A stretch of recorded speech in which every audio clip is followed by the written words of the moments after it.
नगर्नुहोस् न जबरजस्ती म जानै तयारै छु त लैजानुहोस् न कतिसम्म लानुहुन्छ मलाई पक्राउ कुर्सी त मलाई जारी हुनु परेन र ए अहिले लेख्नु तपाईँले अब पक्राउ कुर्सी बनाउनुहोस् न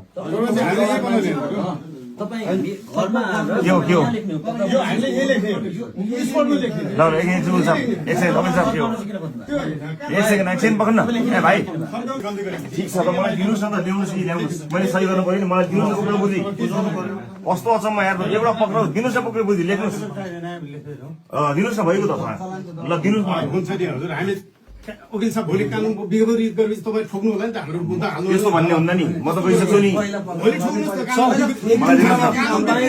पहिला तपाईँ भन्ने अनि पत्र दिने मलाई सुन्नुहोस् न सुन्नुहोस् मलाई सुन्ने अनि सम्मान गर्छौँ पत्र दिनु न पत्र ए पत्र दिनु न मलाई ए ल भाइ पत्र दिनुहोस् भइ त केही गर्नै परेन त